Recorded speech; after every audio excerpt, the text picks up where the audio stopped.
Dukungan dari sejumlah kalangan membawa pada pernyataan adanya dugaan kriminalisasi dalam penetapan tersangka Roy Suryo CS di kasus pencemaran nama baik tudingan ijazah palsu. Lalu poin apa saja yang membuat pendukung Roy Suryo CS yakin ada kriminalisasi di balik kasus ini?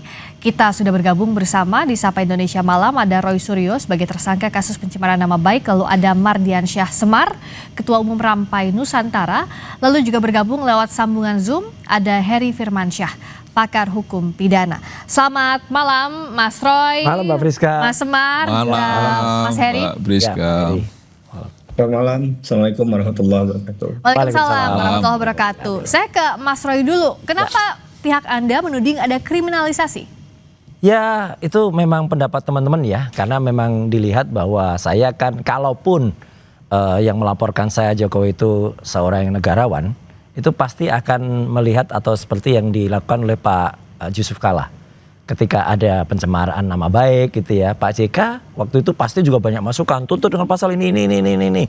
Tapi Pak JK enggak, dituntutnya hanya dengan 310, 311. Itu kasusnya Sylvester. Yang sampai terpidana pun hari ini orangnya minggat ya, orangnya lari, nggak tanggung jawab, malah bilang wah itu sudah daluarsa dan lain sebagainya. Itu sudah terpidana, udah 6 tahun yang lalu aja masih bebas berkeliaran. Nah, Jokowi itu kan sebenarnya kan dia hanya merasakan dicemarkan nama baiknya. Tapi kemudian ya dia juga bilang waktu itu ya, kalau dia nggak lames dalam bahasa Jawa, lames itu bilangnya A tapi sebenarnya dia mukulnya B. Dia bilang dia nggak melaporkan orang-orang. Nah kok tiba-tiba ada lawyer-lawyernya kemudian memasukkan pasal-pasal yang mengkriminalisasi, yaitu pasal 32 dan 35 dari Undang-Undang ITE. Menurut Anda tidak melakukan itu? Sama sekali tidak. Artinya apa? Karena kebetulan saya kan dulu juga yang merancang undang-undang itu. Pasal itu jauh panggang dari api. 32, 35 itu kalau ada seseorang mengirimkan dokumen kepada orang lain dan sebelum dia kirimkan, dia ubah dulu. Misalnya 1 juta dia ganti menjadi 10 juta. Atau misalnya ada sebuah format surat, dia ubah sehingga isinya berubah.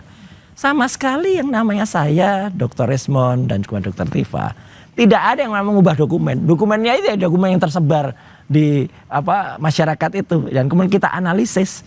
Jadi kalau kemudian hasil dari analisis, itu nggak bisa dikatakan itu adalah editing. Oke. Nah, itulah poinnya. Dianggap ini kriminalisasi, Mas Semar? Ya jadi gini ya, ini kan berprosesnya cukup panjang ya Mbak Friska. Cukup panjang dan kita pasti masih mengingat lah di awal-awal dulu waktu Roy Suryo CS menuding soal ijazah palsu itu ramai sekali, hiruk pikuk. Dan Pak Jokowi masih dalam posisi yang biasa saja.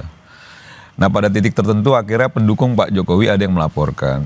Lalu disampaikan sama Roy Suryo CS, ya Pak Jokowi lah kalau berani yang melaporkan. Mereka kan nggak punya standingnya, kan begitu loh. Dan itu nggak bergeming juga, Pak Jokowi tetap dia nggak melakukan itu.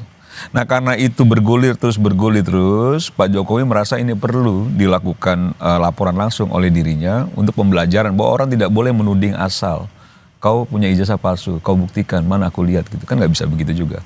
Lalu dilaporkanlah itu ke Polda Metro dan berproses. Kan begitu ya. Sampai sekarang jadi tersangka. Ya, dan sebelum jadi tersangka, kan juga Roy Suryo dan kawan-kawan juga sampaikan juga, ini nggak mungkin lah jadi tersangka, kan begitu ya. Ini nggak mungkin, ini kalau itu di SP3 saja dan lain sebagainya. Pada titik ini akan jadi tersangka juga. Setelah jadi tersangka, muncul kriminalisasi. Jadi maksud saya, poin yang mau saya sampaikan begini. Nah ketika apa yang disampaikan Roy Suryo dan kawan-kawan itu direspon sebaliknya, jangan juga akhirnya membangun usir kita.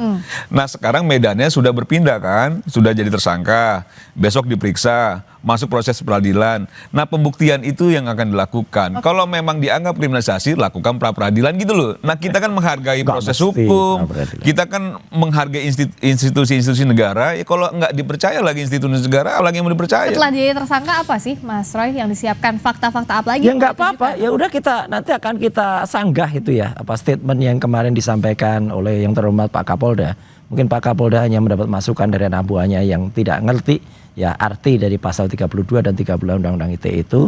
Dan nanti silahkan kita lihat lah, banyak ahli yang nanti akan berbicara. Itu akan kelihatan kalau pasal itu tidak tepat. Dan satu pun sama sekali kan dikatakan itu editing. Editing itu saya mengedit itu mengubah. 1 mili pun nggak ada yang diubah dari aslinya, gambarnya kayak gitu. Dan itu sudah kami dapatkan, mau dari Dian Sandi, mau dari yang ada ditampilkan oleh Barreskrim, mau yang ada kami peroleh dari berbagai KPU. Ya ijazahnya ya itu. Kecuali ya hidungnya saya bengkokkan gini atau kacamatanya diganti kacamata hitam. Atau misalnya supaya sama capnya yang tadinya tidak nempel dibuat nempel. Nah, itu namanya editing. Ini faktanya seperti itu. Hasil software. Mau itu luminant gradients, mau itu ELA. Hasilnya seperti itu. Nah jadi artinya apa? Ya kita jawab aja. Sekali lagi Mbak. Yang namanya tersangka itu kan masih proses ya kan. Jadi namanya tersangka bisa jadi tidak terpidana atau bisa jadi terdakwa, bisa tidak. Kalaupun sudah terpidana sekali lagi itu namanya Sylvester itu ya sudah jelas itu terpidana inkrah lagi Mahkamah Agung 6 tahun masih bisa lari-lari dada-dada dari mana-mana ya itu kan nggak adil gitu loh. Jadi ini adalah konsekuensi yang harus saya terima atas ketidakadilan yang dilakukan di rezim yang meneruskan rezimnya Jokowi. Ada ketidakadilan di sana kalau Ya, Mas kalau Roy bilang. saya sih begini ya, seringkali Mas Roy Suryo itu menyampaikan bahwa ucapan yang pertama itu adalah dari hati. Tadi disampaikan barusan, habis jadi tersangka bisa jadi terpidana. Bisa Jadi, bisa tidak. jadi maksud saya, Dengerin dong, maksud makanya saya punya poinnya berarti Mas Roy Suryo juga merasa bahwa akan jadi terpidana itu satu. Dan ini proses yang cukup panjang Makanya ya, kalau punya ratusan telinga orang dipakai. diperiksa, ahli dipanggil dan lain sebagainya, butuh waktu cukup lama untuk mengumumkan tersangka. Dari sebelumnya disampaikan proses ini sudah masuk penyidikan dan lain sebagainya. Dan kita mana lagi kita nggak percaya sih Mbak soal institusi Polri, masa kita nggak percaya dengan melakukan berbagai upaya dengan apa yang dipunya. Oke. Yang akhirnya pada titik ini jadi tersangka. Sekarang siap-siap aja mental, batin, pikiran, hati untuk menghadapi mulai besok kan gitu. Pihak sana juga harus siap. Saya ke Mas Heri dulu. Untuk kita menentukan ada kriminalisasi atau tidak, ini kan sering sekali muncul terminologinya saat ada kasus pihak yang setuju maupun tidak terkait dengan proses yang berjalan. Ini gimana Mas Heri?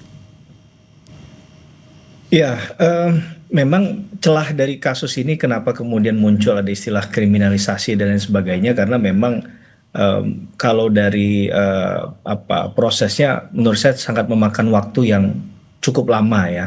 Karena saksinya yang dihadirkan juga secara kuantitas menurut saya juga too much ya. Padahal untuk kasus yang sebenarnya sesimpel ini, dan juga saya yakin dan percaya Polda Metro Jaya sudah sering menangani perkara semacam ini yang serupa, tentunya tidak perlu sebenarnya berlarut-larut begitu, sehingga tadi istilah kriminalisasi dan lain sebagainya nggak muncul, karena ini kan celah yang tercipta di dalam konteks proses yang berjalan tadi.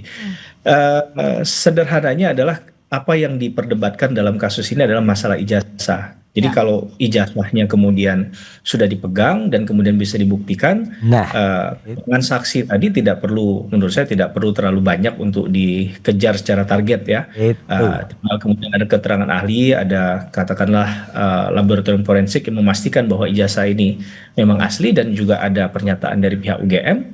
Case is closed menurut saya, agar tidak ada tadi istilah kriminalisasi dan lain sebagainya, karena bicara dalam pembuktian itu tidak hanya bicara quantity ya, Mbak Friska, bahwa dalam hal ini kita melihat pada kualitas alat buktinya.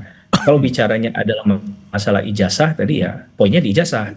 Nah, menurut saya di situ sudah clean and clear. Kalau memang benar itu ijazahnya Pak Jokowi, berarti tidak bisa menggunakan istilah kriminalisasi kan. Tapi kalau ternyata sebaliknya, nah mungkinkah kalau kalimat kriminalisasi itu menjadi tepat atau tidak, ya silahkan nanti ditafsirkan sendiri begitu. Tapi dalam konteks ini tentu kita hanya menilai dari segi pembuktiannya saja. Oke. Tidak ada yang menurut saya barang yang benar-benar sulit kalau seandainya memang nawaitunya memang ingin memsingkat begitu ya. Ya. Saya nggak tahu apa kendalanya, karena masalah besar aja biasanya bisa dicarikan solusi sesegera mungkin kalau fokusnya ke sana begitu ya. Oke. Menurut saya itu catatan kaki dari pertanyaan tadi Mbak Friska gitu. Nah, berikutnya pembuktian soal ijazah ini bagaimana kita melihat babak baru setelah Mas Roy Suryo CS jadi tersangka? Kita bahas usai jeda di Sapa Indonesia Malam.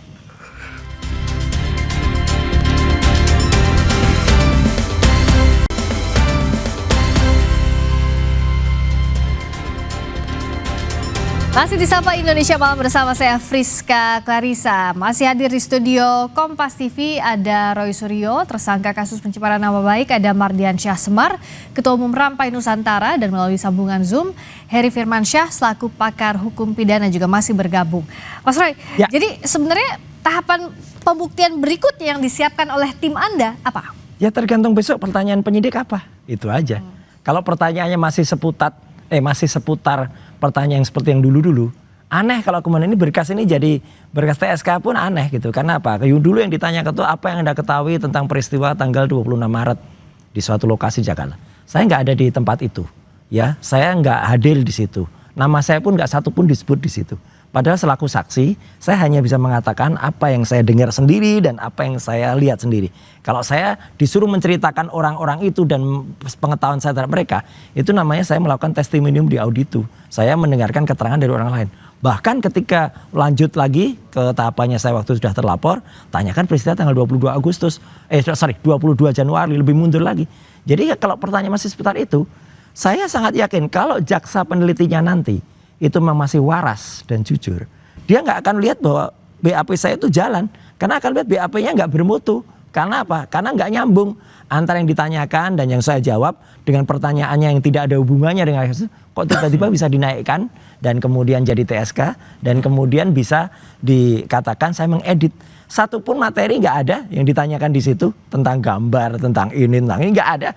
Kok bisa-bisanya saya dituduh mengedit ijazah, itu dari mana itu mengeditnya? Itu. Jadi ini masyarakat biar tahu ya, BAP yang saya tanda tangani dan yang saya sudah melaksanakan di bawah sumpah waktu itu hanya pertanyaan-pertanyaan soal tanggal-tanggal yang dimana saya tidak hadir dan tidak ada di lokasi itu. Dan itu adalah acara dari pihak lain yang seolah-olah saya dipaksakan untuk kemudian mengerti peristiwa-peristiwa itu. Ada hal yang dipaksakan dalam penyidikan ini? Saya sangat meyakini sejak awal bahwa Polri sangat profesional ya. Jadi kalaupun dibutuhkan banyak pihak yang dimintai keterangan, itu kan bentuk kehati-hatian Polri, karena kasus ini tidak ansih soal persoalan hukum saja, tapi tentu ada irisannya politik.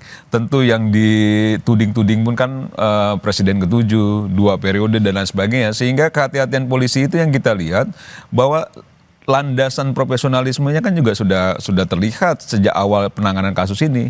Dan saya meyakini ya tidak akan sembarang lah, apalagi kasus yang ditudingkan Roy Suryo dan kawan-kawan ini kan menjadi perhatian publik begitu luas. Aparat penegak hukum tidak mungkin juga main-main soal itu. Jadi kalau memang ada fakta hukumnya, ada bukti-buktinya, nanti kita lihat ya. Nanti kita lihat. Dan kalau misalnya diyakini sejak awal ini tidak berproses hukum, buktinya berproses hukum. Diyakini tidak jadi tersangka, jadi tersangka. Nah sekarang diyakini tidak ditahan, ya mudah-mudahan juga dalam waktu dekat kan kita lihat juga penahanannya. Dan saya menyarankan selain yang disiapkan soal materi-materi perkara, siapkan juga koper berisi baju-baju. Jadi supaya itu mempersiapkan diri Mas Roy Suryonya gitu loh secara batin, pikiran dan juga barang-barang. Dan ditahan itu gak enak juga Mbak, nggak mudah juga. Saya rasa juga dalam posisi yang itu yang saya bilang sebenarnya posisinya agak memprihatinkan juga saya terhadap Roy Suryo dan kawan-kawan. Harusnya kan kalau ini tidak terus-menerus dilakukan, dituding-tuding, tidak sampai proses hukum. Ya Jokowi tinggal tapi ini kan konsekuensinya kan gitu loh. Ini kan konsekuensinya ketika itu menuding orang dan orang merasa juga dicemarkan nama baik dan akhirnya bergeser ke banyak irisan pasal-pasal. Silakan nanti dibuktikan apakah memang yang disangkakan itu sesuai dengan bukti fakta yang dimiliki oleh kepolisian. Nah itu yang kita lihat bersama-sama gitu loh. Mas Semar bilang kayaknya akan ditahan. Apa? Iya itu kan pendapat Mas Semar, apakah polisi penyidik? Ya kan penyidik pun juga apa tuh termul tuh pada bilang, wah kalau itu nanti ke Australia pasti dia akan melarikan. Enggak, saya malah di sana mengumpulkan bukti tentang ijazahnya yang tidak ada milik Gibran. Saya justru memastikan bagi Gibran itu nggak punya SMA. Saya udah ke UTS Insearch di sana dan itu kan membuat semakin kalut gitu. Ya saya ketawa aja dan saya pulang dengan baik ke Indonesia. Saya paparkan itu satu. Kedua, menghilangkan barang bukti. Barang bukti yang mana? Ya, barang buktinya ada di media sosial semuanya. Ya, paparannya itu ada di sana dan saya tidak pernah sekalipun memposting sesuatu atau membuat dapat diakses ya. Karena saya nggak punya akun, ya, saya nggak ada YouTube, nggak ada akun X. Mau diambil dari mana kalau itu bunyi pasal-pasal di ITE itu, Mbak, membuat dapat diaksesnya atau menyebarluaskan. Itu harus dari sumber, harus dari IP atau internet protokol milik saya. Lah kalau saya nggak pernah. Kalau itu disiarkan oleh Kompas. Perspektifnya Roy Suryo. Oh enggak, itu ada di undang-undang ITE kan jelas. Mungkin juga maling teriak maling. Oh iya, kan gitu enggak ini bukan maling. Dalam arti maksud nggak mungkin juga maling pasti komentar polisi gitu tentang itu punya ukuran tersendiri lah ketika mentersangkakan. Nggak mungkin juga dia tidak punya alat yang memang itu bisa membuktikan bahwa ini sudah melanggar suatu yang tindak sudah pidana. disidik. Saya pikir itu pasti. Nggak ada satupun yang saya sudah meyakini disita. itu pasti. Jadi persiapkan aja lah. Kalau perspektif Roy Suryo, oh ini nggak mungkin, ini saya nggak melanggar pasal ini. Nah nanti kita lihat. Iya. Apa yang disampaikan Pak polisinya. Unsur-unsur dalam pasal di dalam undang-undang ITE saya tanyanya ke Mas Heri, Ya. ini apa yang harus dibuktikan? Kalau pasal yang disangkakannya salah satunya adalah Undang-Undang ITE. Ya, kita kembali berfokus pada objeknya ya, Pak Priska. Bahwa objeknya kan adalah Jasa. Jasa. adanya palsu, kemudian itu mekanismenya ada lewat ITE, maka penggunaan Undang-Undang ITE juga dilekatkan di sana. Tapi yang paling penting adalah ketika masuk ke tahap penyidikan, saat ini kan berarti sudah ditemukan tersangkanya kan, menurut versi kepolisian. Maka tentu yang kita harus ingat betul adalah proses penyelidikannya tadi itu sudah memastikan bahwa ada peristiwa hukum dan hukum yang berlaku adalah hukum pidana. Nah ini sehingga ketika masuk ke tahap penyidikan udah nggak gampang lagi. Ini tinggal dihentikan lewat mekanisme SP3 misalnya, Nah, itu. ketentuan 09 ayat 2 KUHP, karena misalnya tidak cukup bukti dan lain sebagainya menurut pihak penyidik, atau diteruskan. Jadi pilihannya nggak ada lagi remis, tidak ada lagi tahan menahan, ya, tidak lagi dibuat menjadi lari maraton, ya, tapi lebih kepada lari sprint, jarak pendek aja, cepat selesaikan. Nah, Cepat maka ditahan maksudnya Mas? Ngaco kalau ini ngaco ini. Enggak, maksudnya Nggak cepat ada. gimana sih? Kan kalau prosesnya Lama itu ada gitu alat loh bukti kan ditahan prosesnya. kan ya? Buktinya bukan Pancing, Mas kualitas. Heri. Maksudnya, Mas? Buktinya nggak mutu itu.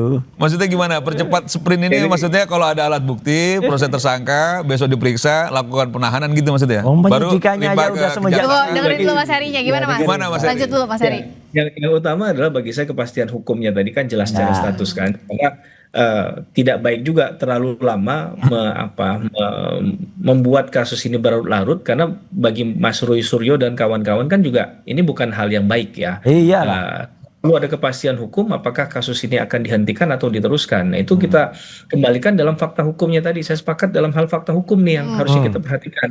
Jadi fakta itu sesuatu yang nggak bisa direkayasa, nggak bisa dibuat-buat. Betul. Kalau ternyata sudah ada alat-alat bukti yang muncul, kemudian versinya Mas Roy Suryo adalah mengatakan bahwa tidak ada editing. Iya. Kan buktinya di sana, Mbak Frit. Tapi kan keluasaan bagi orang yang ditersangkakan tadi, yang sudah menjadi tersangka, untuk membuktikan sebaliknya. Iya. Apakah betul bahwa apa yang diketahui, apa yang dijalani, apa yang dilakukan itu sesuai dengan pemenuhan unsur deliknya atau tidak. Begitu, Mbak Rizka. Oke, sejauh ini Iya. yang memungkinkan lanjut atau dihentikan lewat Yang nggak SP3 sesaat lagi di Sapa Indonesia Malam. Kami masih- kembali. masih ada. lagi. Masih lanjut kita.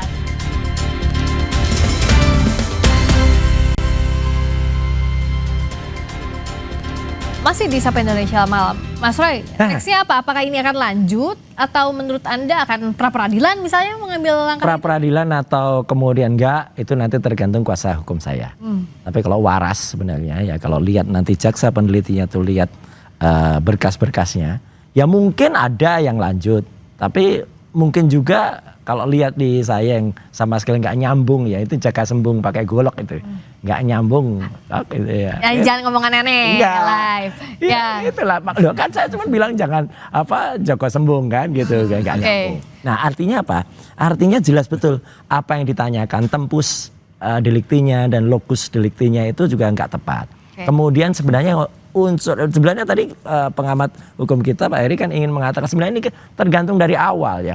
Kausa primanya siapa? Kalau kausa primanya Jokowi itu tidak pengecut, ya dia berani menunjukkan. Sekarang kan mana ada orang punya ijazah yang sudah dicari dengan studi dengan keras, terus malu menunjukkan ijazahnya. Kalau malu sih nggak apa-apa, tapi kalau marah ijazahnya diketahui orang itu kan nggak masuk akal gitu. Oke, masih soal ijazah ini tidak. Iya, jadi harusnya diperlihatkan kepada rakyat, selesai. Itu orang harus apa mengatakan. urusannya harus memperlihatkan kepada Ya, Roy Suryo pejabat dan kawan-kawan kan pejabat gitu loh. publik, Sekarang undang-undang apalagi dia sudah keterbukaan nomor sipil, 14 gitu. apalagi undang-undang keterbukaan publik juga itu melindungi hak-hak privat enggak, orang. salah ini. dan Kalau lain ini salah. sebagainya. Jadi Enggak, maksud enggak baca saya undang-undang sih ini itu haknya kemarin. lah. Haknya Pak Jokowi ingin menunjukkan kepada siapa. Jangan dipaksa-paksa. Sekarang saya tanya Mbak Priska ijazah palsu saya mau lihat. Ya bukan juga pejabat punya- publik. Lain kasus saya jangan diandai-andaikan. punya hati Benar, yang tenang jawabannya misalnya benar, Mbak. begitu ya, Nah, gitu ini- ya. ini Apa nggak misalnya mutu Pak nih Prabowo pertanyaannya. karena misalnya dia sekolahnya di luar negeri, terus Oh, nggak diminta perlihatkan Pak Prabowo nggak berkenan, apakah mau dipaksa-paksa? Janganlah, jangan juga merasa itu sesuatu Pak yang Prabowo terus asli kok dipaksakan ijazahnya. gitu loh, terlalu dipaksakan. masalahnya nggak asli. Dan ini berproses, jangan juga dibilang kalau misalnya nanti dilakukan penahanan dibilang ngaco, karena menurut saya ini sudah pada titik-titik itu kok, gitu loh. Kalau misalnya sekarang orang jadi tersangka, ada alat bukti, diperiksa. kata penyidik, wah ini perlu dilakukan penahanan, ditahan. Nanti dinarasikan yang lain-lain lagi. Nah, hargailah proses hukum. Kan Roy Suryo sampaikan di awal waktu dijadikan tersangka akan menghormati proses ini. Ya memang Nah, dihormati kalau itu, benar gitu kan. loh. Dihormati, dilakukan dengan benar, diadu bukti-buktinya. Kalau memang terbukti bersalah dan memang nanti akhirnya dilakukan penahanan, jangan juga melakukan yang aneh-aneh lagi gitu loh. Oke, sebagai sebagai pihak yang bukan berperkara, Mas Heri, apa yang bisa publik awasi dalam kasus ini yang sekarang sudah naik sidik, jadi ada tersangkanya, ada Mas Suryo CS di sana? Ya, transparansi tentunya ya, akuntabilitas dalam proses pemeriksaan, ya tentunya ini sudah menjadi domain publik, udah nggak bisa ditutup-tutupi lagi karena publik sudah pengen tahu endingnya apa gitu ya. Ya. Atau happy ending atau sad ending bagi pihak-pihak yang lain, kita biarkan saja proses hukum ini berjalan sebagaimana mestinya. Tapi tentunya perlu netralitas, profesionalitas dalam penanganan ini karena secara nggak langsung mata publik kan melihat ada kesenjangan antara mungkin dianggap, saya nggak mengatakan ini relasi kuasa, tapi positioningnya seakan-akan Pak Jokowi karena sebagai mantan pejabat publik itu mendapatkan mungkin perlindungan hukum spesial. Nah ini yang harus Rasanya nggak ada kok.